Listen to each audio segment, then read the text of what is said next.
As we combine all of our motion together into one fluid mobility with our arms, we're going to start by moving each joint independently. So lift the shoulder, lift the elbow, lift the wrist. Drop it down, lift the shoulder, elbow, wrist. Shoulder, elbow, wrist. And then let that start to soften so it becomes one wave. To the outside, forward, to the outside, and forward. Go to the opposite side, lift, lift, lift, relax, lift, lift, lift, relax. Shoulder, elbow, wrist, relax, shoulder, elbow, wrist. And then start to soften that side as well. To the outside, forward, to the outside, and forward. Next one's a little challenging. Lift your shoulder up to begin. Drop your wrist down, drop your elbow down, drop your shoulder down. Let's do it again. Arm up, wrist, elbow, shoulder. Wrist, elbow, shoulder. Opposite side, lift your arm up, wrist, elbow, shoulder, wrist, elbow, shoulder. Last one, wrist, elbow, shoulder. Now, wrist comes down, elbow comes down, shoulder comes down. Wrist comes down, elbow comes down, shoulder comes down. And start to soften that out as well. You don't need to recruit your hand right now, as long as you're flexing and extending your wrist. Opposite side, make sure that the wave is fluid all the way to your shoulder, not stiff and tight. Make it to the outside. Now, when you put them together, make sure that you're letting that wave of motion carry from one side to the next. Across your body, shoulder, elbow, wrist, shoulder, elbow, wrist, shoulder, elbow, wrist, shoulder, elbow, wrist. When you do the opposite side, drop down. Think of it as swimming, but more three-dimensionally. Do it to the side. It's almost like two snakes chasing each other. Back to the other side. And then back in front. And then relax.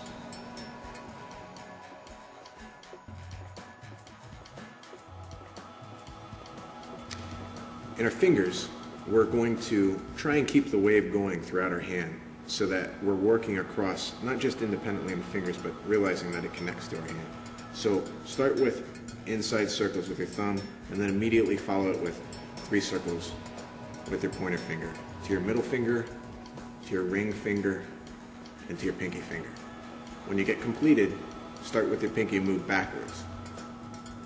3 circles, then to your ring finger. It'll recruit other fingers at first as you move into your middle finger, back to your pointer finger, and back to your thumb. Don't worry about the recruitment. Move over to the other side. As you get better at this, you'll be able to relax other parts of your hand. 3, and into your middle finger, to your ring finger, into your pinky finger. Switch the other direction. Think about how often we use our hands. They're bound with a lot of tension. This is like giving yourself a hand massage. And then you're finished.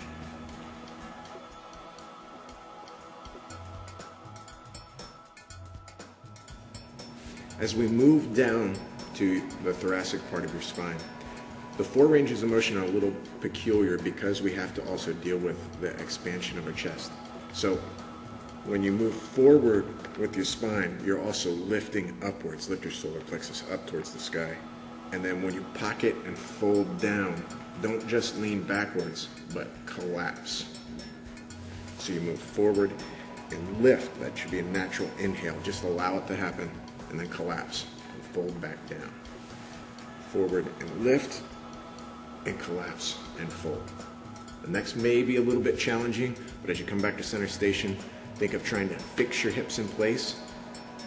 You can put your arms out just to help you, but glide your spine from one side to the next. Don't try and bend or lean. Just let it glide from one side to the next as you reach. And you're finished.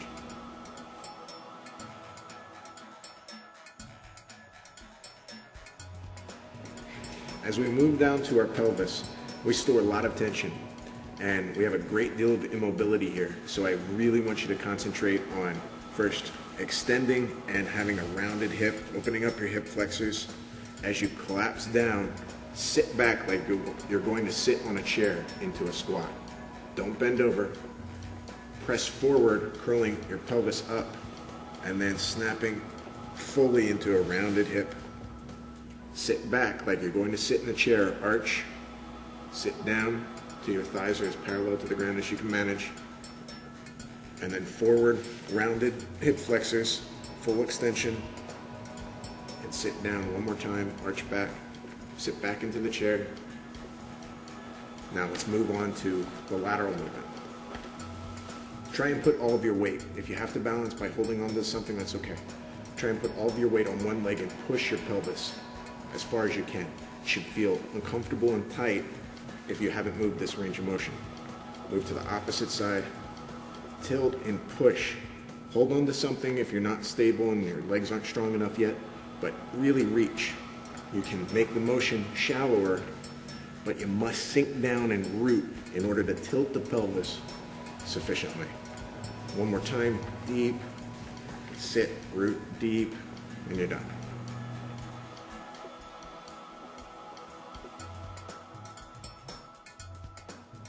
With beginner class movement of your entire spine, we first have to make sure that there's full releases in your pelvis, and then we're going to go through the basic ranges. So, as you slowly bend over and place your hands out, what I want you to focus on is tilting to one side, just like we did with the pelvis lumbar ridge. Tilt to the opposite side. If you can, start working your way up to a figure eight like we worked on standing.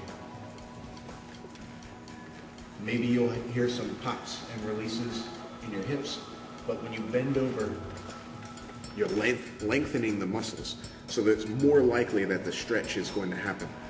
Remember, don't try and stretch tightness. Move to the tension, not through the tension.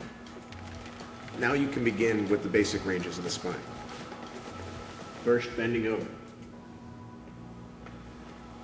As you come back up to station, push your hips forward and let your head drop back. Don't look back.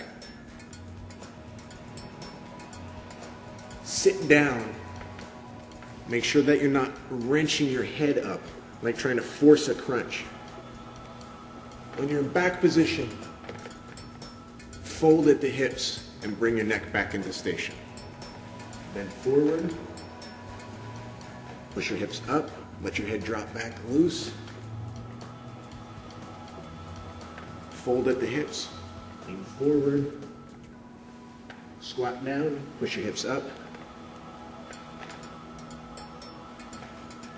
and come back to station. Side bends are the elementary, but what I want you to do is focus on the pelvic tilt that we did with the pelvic lumbar region. Then allow your arm to come over your head and relax. Come back to center. Tilt and push to the opposite side. So the far knee should be bent. Come back. Opposite side. Make sure that this is in motion, not standing and holding. Keep mobile. Remember, the job is to wash the joints with that synovial fluid to keep them lubricated and fed well. And then come back to station.